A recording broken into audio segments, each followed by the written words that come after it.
somebody that I'm very fond of right now on the program that we're going to be interviewing. His name is Robert Emmons. He's running against Bobby Rush. And some people that aren't into Chicago, Illinois politics may not know this, but President Obama in his first race, he did lose that race, and it was to Bobby Rush, who is a corporate Democrat. So Robert has a pretty good resume. He actually was a consultant with the Obama Foundation. He also has started a nonprofit to get more 7th and 8th graders involved in civic education. And as a person that's worked in teaching and is a teacher, you know, I commend you for that, because, you know, civic education in general is not really found in the schools too much anymore. So Robert, thanks so much for coming on the program. We greatly appreciate you having on. Thank you so much for having me. I get reminded quite often that Barack lost to Bobby Rush, so I appreciate you. Well, in one way, we're happy you lost to Bobby Rush because he became president, but that's another story for another day. Exactly. So anyways, I want to get into, so just tell the viewers a little bit about you, why you wanted to run, a little bit about you growing up in general. Yeah, and thank you so much for that introduction. I think I'm going to adopt the name Fire Breathing Rock. I think that's a good way to introduce that. We both got the same name, so yeah. I appreciate that. Well, my name is Robert Emmons Jr. I'm a social innovator, which essentially just means I design innovative ways to solve social problems. And I've done that on the local levels, the state level, the national level, and even the international level with organizations like the Unleash Innovation Lab, which is an innovation lab that brings together 1,000 young people from around the world to focus on the United Nations Sustainable Development Goals, ranging from building sustainable cities and development to environmental justice across the globe. I'm also a gun violence prevention organizer, so I work nationally, again, bringing young people together to solve the epidemic that is gun violence and the everyday gun violence that we see in communities that have been disinvested and under-resourced for decades. And I'm also, like you pointed out, a nonprofit leader. So I've worked with nonprofits across the country, ranging from the Obama Foundation, working as a community leader, again, with that common thread of bringing together young people to solve their community's most pressing issues. And I also work with an organization that I was actually a part of in high school called One Goal, which is a nonprofit that helps students from disinvested communities get into college, and more importantly, persist through college. And we've since reformed our model to include just helping our young people ascertain their highest aspirational goals, whatever that means for them. And that's where I get a lot of passion from, is helping to create a better world for our young people and even our young in spirit. I went to high school on the south side of Chicago, 81st and May. Kanye West went to the same high school, different years. And I went to high school with some of the most resilient individuals that I'd ever been around in my entire life. And 100% of us got into colleges across the country. I got into the University of Illinois at Urbana-Champaign with 6 of my high school mates, and 3 of us decided we were going to room together our freshman year. Well, one of my friends, he had a hard time during his first year at the university, and he received what's called an academic probation letter. And despite his best efforts to bring up his performance, he was ultimately told that he wasn't going to be a good fit for the university, and he had to end his term at the university. He decided he was going to attend our sister college, Parkland, and that didn't work out either, because he found that he couldn't afford books. He found that he couldn't feed himself. So he did what some of our young people do when faced between that rock and a hard place. He turned to illegal activity in an effort to just feed himself. And that eventually caught up to him, and he had to come back to Chicago. And when he came to Chicago, he fell a little deeper into poverty. Then he turned right back to the same thing that got him intersected with the criminal justice system. And within a few years after coming back to Chicago, he was shot and killed. Now this I always say, and I've been saying across the campaign, the thing that made me the most upset about it is that his murder was predictable, statistically speaking. And it was statistically speaking predictable because he was living in a system that quite frankly failed him at a lot of different turns. He's someone who was extremely resilient, so smart, but our economic system that allowed him to fall into poverty in the first place, it failed him. Our education system that did not provide him with the adequate amount of resources to be successful, it failed him. And our criminal justice system that should have been rehabilitative in that moment, and instead it was punitive, it failed him, like it failed so many other, in particular, Black and brown young men across the country. And I'm running for U.S. Congress ultimately because I believe that we can help make this the very last generation to be faced with everyday gun violence. Because as statistically speaking, my friend's death was predictable. It was also preventable.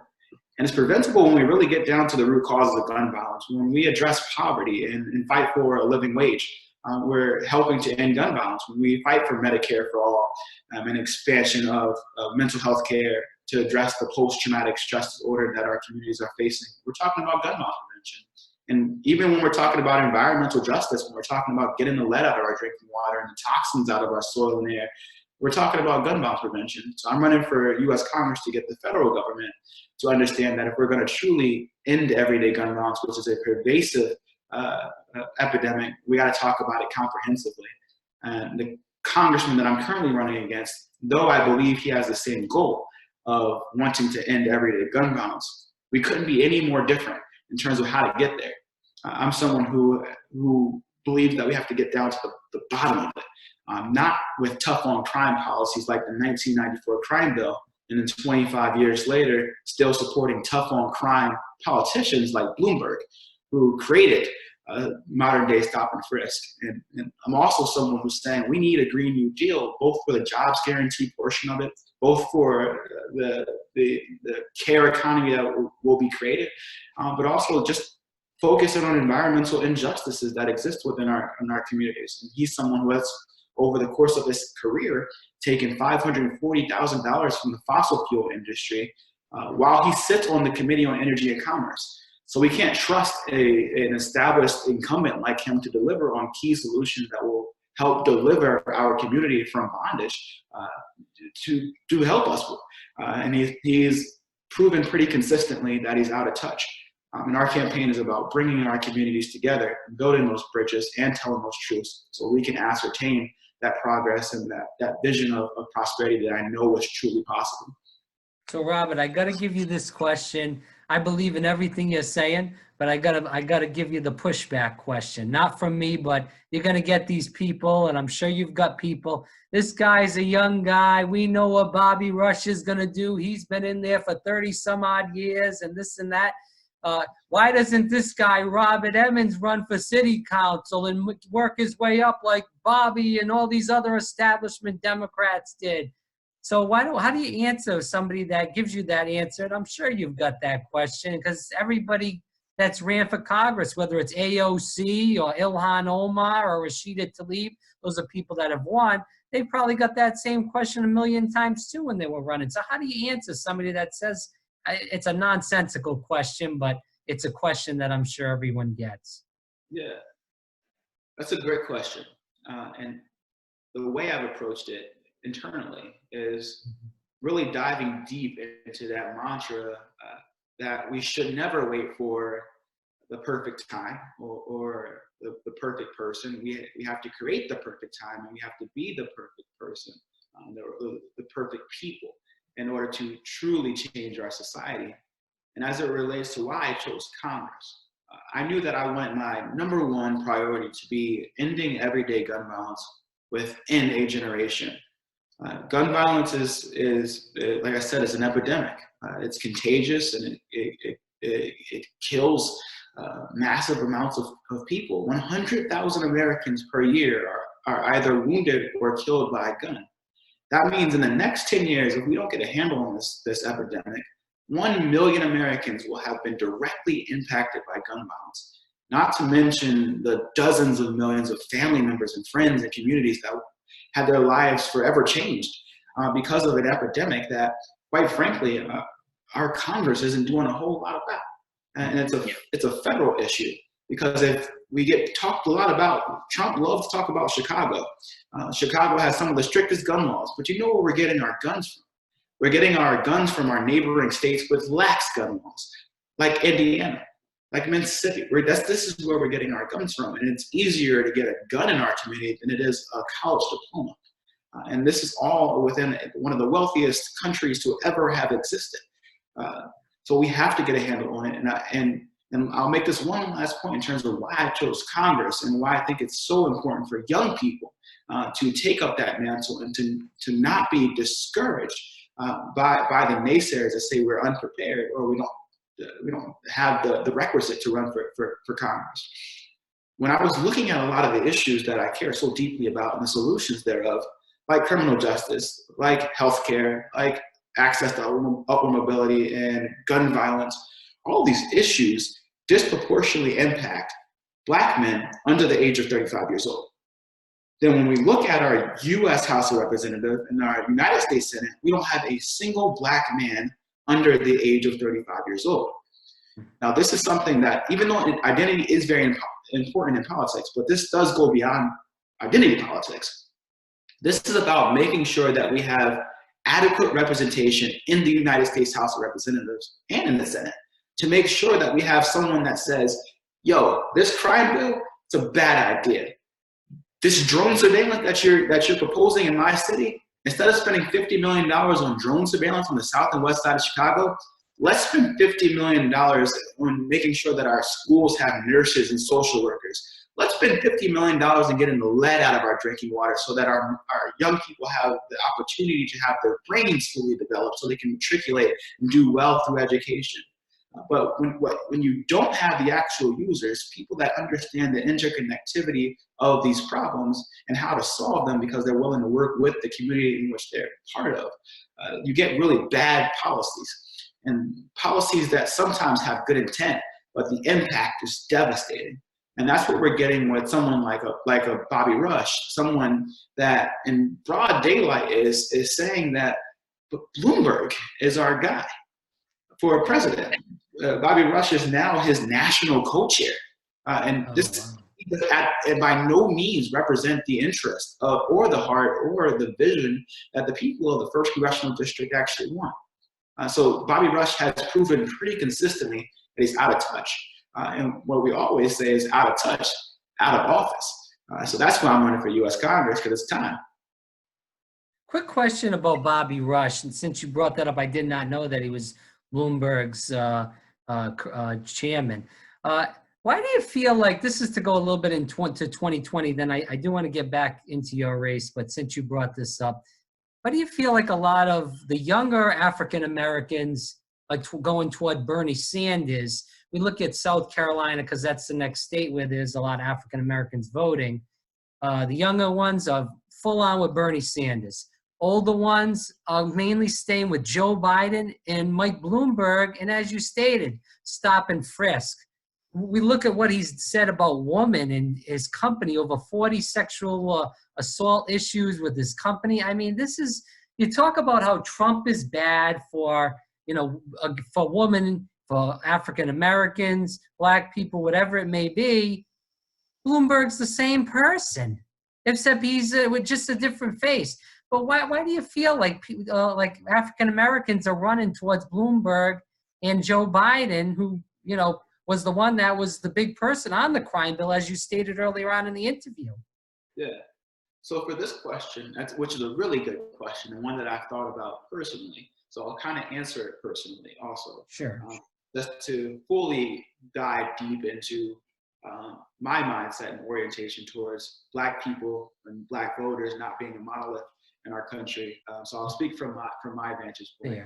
So the reason why I like Bernie out of all of the presidential the candidates, and there's a few others that I do like a lot, but the reason why I was drawn to Bernie is because the things he's fighting for, the social justice lens he's bringing to the table, is something that he's been fighting for 40 years. And he hasn't really changed or compromised on his values, even while being in the United States House of Representatives and the United States Senate for 40 years, when he was just a 19-year-old at the University of Chicago, not too far from where I currently am. he was getting arrested for protesting and fighting for civil rights in the Englewood community, which is also in the 1st Congressional District of Illinois. So he has a long track record of being for the people, and he has a long track record of fighting for people he doesn't know. So that I think that for me as a Black man, seeing that and seeing how his policies can directly impact my life and my friends' life and my community's life, that has drawn me to President Sanders, because I believe that he's going to govern the same way he campaigns. So that was my ultimate decision-making process, was who's going to do the thing that they're saying they're going to do. Because in our communities, we've seen it over and over and over again, in which politicians come in during campaign season and they say a whole lot of great words. But when it comes time to governing, our lives, decade after decade, looks exactly the same. And in some cases, in terms of like the decade we're currently living in, it's worse. And someone like a Bloomberg or Biden, they've been around for quite a long time. And for Biden in particular, he's someone that I do believe, honestly, and as a social innovator, I'm trained to believe that all people are at least start off good. I think that a lot of what Biden was fighting for as it relates to crime and violence and poverty within our communities, the Black communities, the brown communities, I think it started off with good intent. I think the crime bill did start off with good intent. And a lot of Black people were in favor of the crime bill in 1994. A lot of Black folks were pretty tough on crime policy advocates. But what happens when you're not truly from the community and you're not living in the constraints, in the environments of our system? You don't fully understand what the impact would be like. So I truly believe that had we had a younger Black person, and I can't keep going back to 1994 because it's a great point in time. If we had a younger Black person representing us at that time, they would have said, let's not put more police into our communities, because Rodney King had just happened. That was just a year before that point. I think we need that user experience to help build policies out. But because these folks were around back when for so long, and Barack brought Joe Biden on as his vice president, they built this sense of trust within the Black community that I think lasts a long time. Once you build trust in the Black community, we are pretty loyal. But the younger Black folks that weren't around in 1994 when Biden was fighting are no longer aren't really rocking with Biden. He doesn't speak our language anymore. Bernie speaks our language. Well, isn't it funny? And I'll end it with this, and I'd love a quick take on this as we end this segment and move back onto your race. It's funny that Biden is chained to the hip right now with Barack Obama. He runs commercials. I don't know if you saw on Twitter. He had the friendship bracelet. He's Barack Obama, every other word out of his mouth. Mike Bloomberg thinks that Barack Obama endorsed him. I'm in Florida, and he's been running commercials with Barack Obama's pictures. You'd think they were together, boyfriend and boyfriend or something like that. And it's funny that, and this is just my opinion, that they're going into these states where there's a lot of African Americans, and they're pinning themselves to Barack Obama, and they think, and maybe they believe that people are stupid in the African American community, and they just think because they keep repeating Barack Obama's name or putting a picture of Barack Obama in their commercials that, oh, Black people are going to say, oh, well, he's with Barack Obama, so, oh, we're going to vote for him. I mean, it's just stupidity. Like, Bernie doesn't do any of that crap. Yeah. And the thing I love about my community, like, again, I'm speaking from a personal lens. Right, of course. My Black family, we can see through BS really quickly. And I think the Black community at large is able to see through the BS pretty quickly. That's why Pete Buttigieg is polling at 0% amongst Black folks, because we can see through BS really fast. And the thing, I'll leave that part alone. The thing about the usage of Barack especially from Bloomberg, that it comes to no surprise to me is oligarchs are going to do what oligarchs do. But Bloomberg is someone who has proven, at least at the very least within this campaign, this fairly brief moment in time, that he's fully okay with using Black people to build trust. So not using them to help build policy and that actual change, but to use them to influence. He's proven over and over again that he's okay with paying Black folks for their influence and to help build that trust. And I truly believe that we will. Again, I don't speak for all Black people, but I can speak for me and my family. We've seen through the BS, and we won't allow it to continue on. That's why I'm pushing back against Bobby Rush so hard in terms of retracting his endorsement of Bloomberg, because it sends a really bad message, especially to our younger community members, that someone can buy a Democratic nomination and they can get a discount from someone who's supposed to be representing us. So that's what that means to me, and why we need to continue to actively educate our people to ensure that our BS meter is only strengthening. But we're not going to have a Bloomberg presidency on any of our watch. Thankfully. If there's any indication, Bobby Rush has a bad track record with picking them. So we might be all right. All right, so Robert, I've been to Chi-Town once. I had a girlfriend, but it was in an area that some of the houses I saw, I couldn't believe the size of them. Northbrook, Deerfield, that type of area. So a little bit outside of the city. When I went into the city and seen some of the areas in the South Side, it was depressing and it's sad. And we'll talk about gentrification as the interview goes on. But can you talk about the demographics of your area and the Congressional District 1 that you're running for? Yeah. So the first congressional district of Illinois is probably one of the most historic districts in the country. It's the very first predominantly Black district. At one point, we had 72% of the district being Black. This is where a lot of our grandparents migrated from the South, and they landed right here on the South Side of Chicago. This is a district that was represented by the very first Black mayor of Chicago. Mayor Harold Washington had this seat, the first congressional district. Charles Hayes and even Bobby Rush. And like you said, Barack ran for Congress back in 2000. And I actually, he was on my walk sheet, because him and Michelle were on my walk sheet a few weeks ago. So their house is right in the district still. It's a district that stretches from what's called Bronzeville, which is the most northern portion of the district.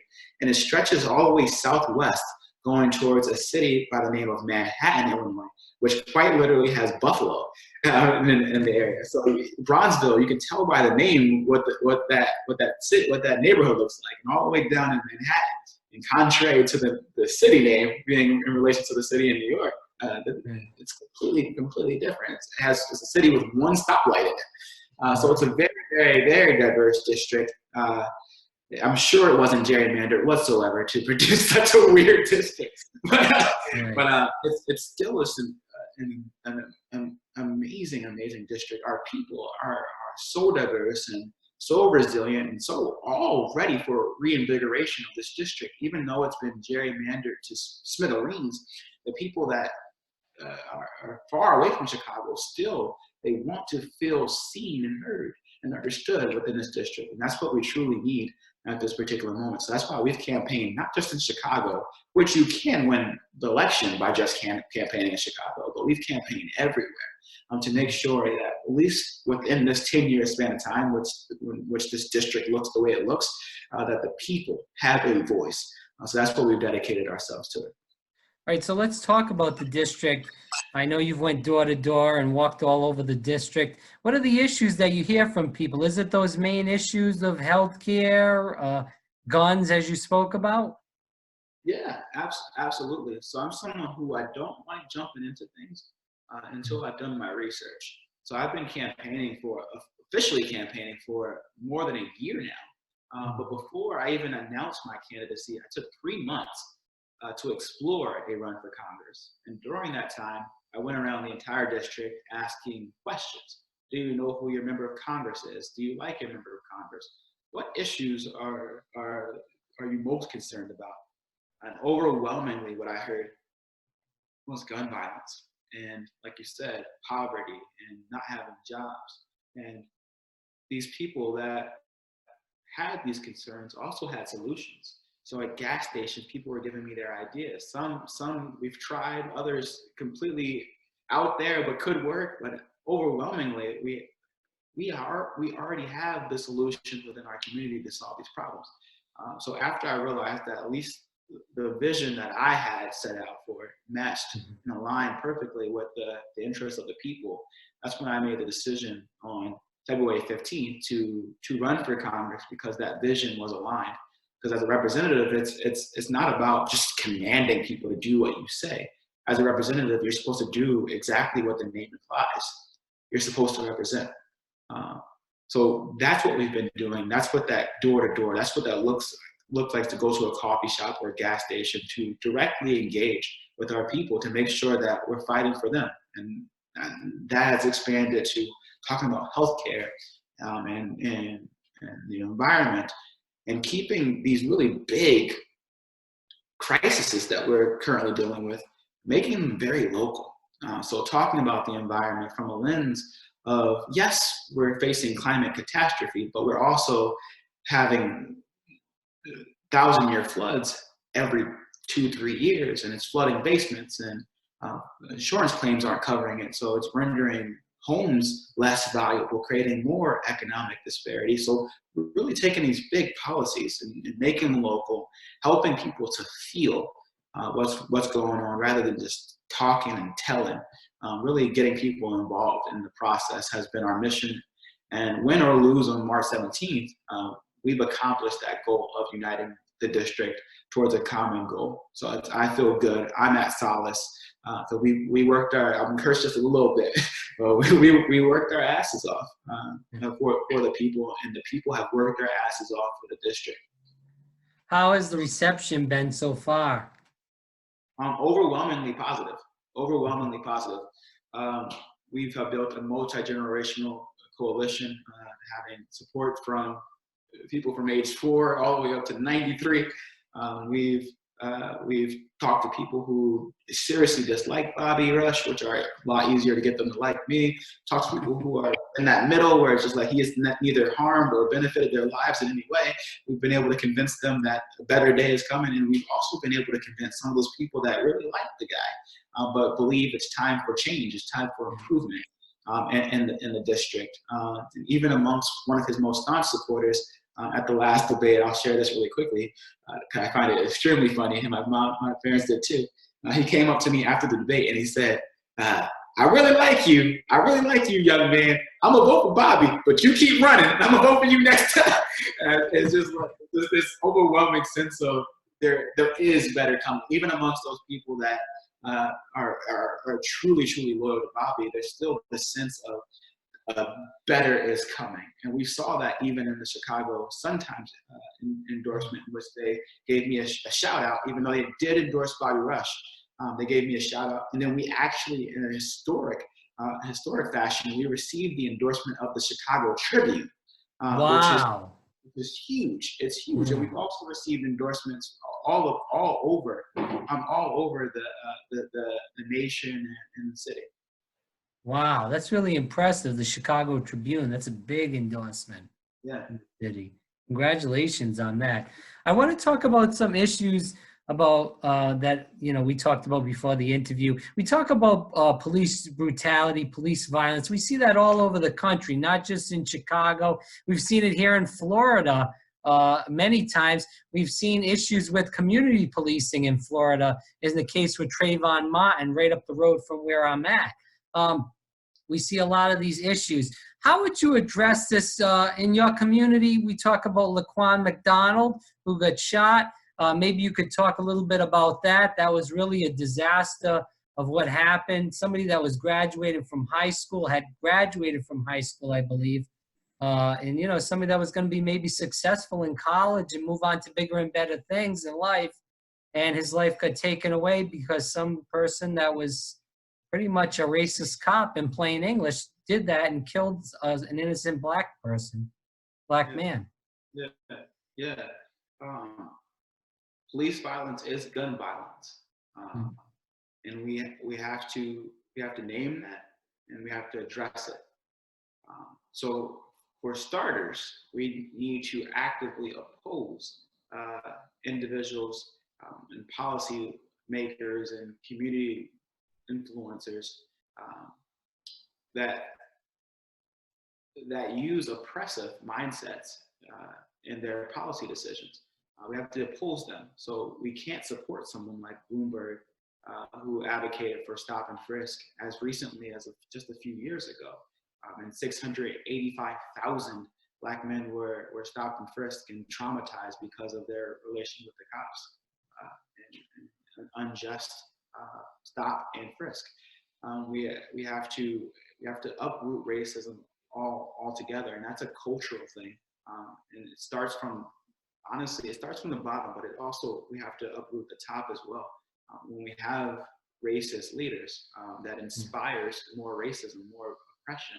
It gives them a voice, something to aspire to. So we have to ensure that those people never have the mantle of influence, and that starts with us.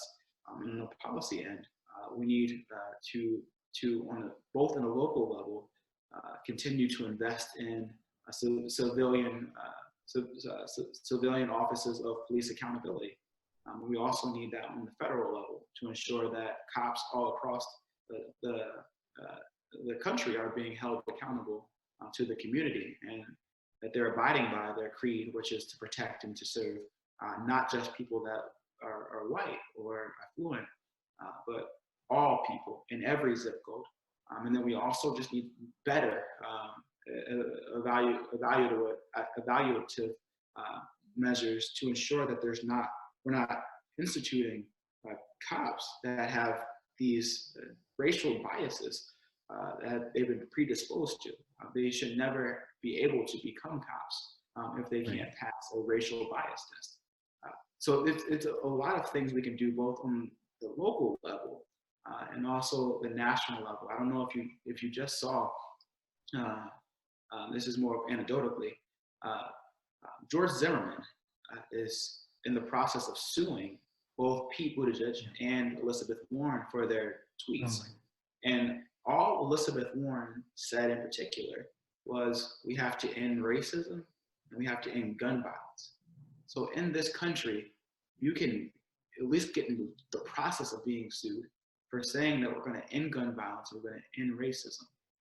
That is an issue.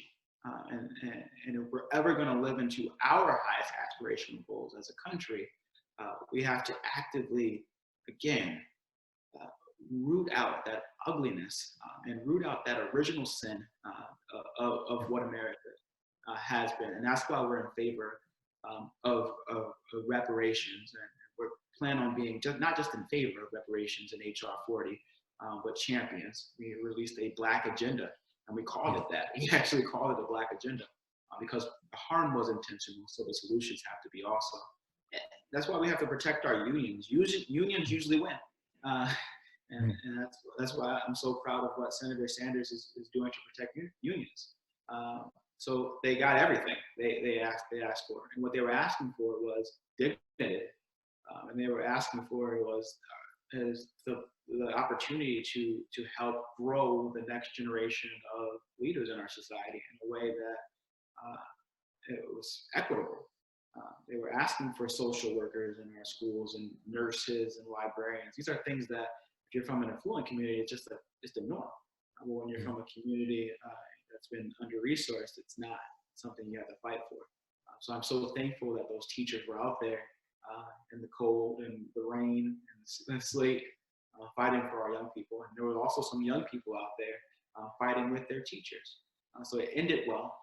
And I'm so thankful for it. What we need to do on the federal level is completely reform the way our schools are, especially our public schools, are financed. All across this country, it depends on state to state, our schools are partially funded by local property taxes. So if you live in an under-resourced community, more than likely your school is going to be under-resourced, which is a perpetual cycle that is unjust.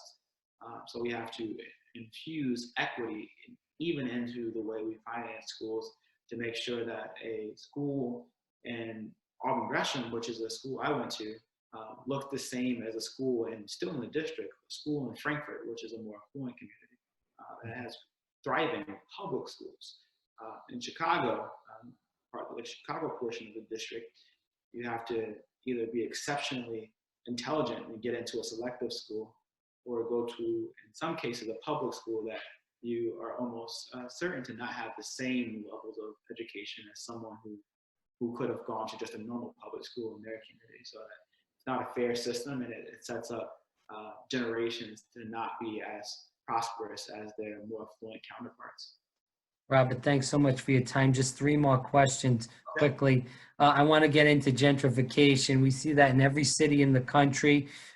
In Chicago, it seems like Mayor Rahm Emanuel, when he was in power, he's a big Wall Street guy. He really developed maybe 6 to 10 blocks of the city.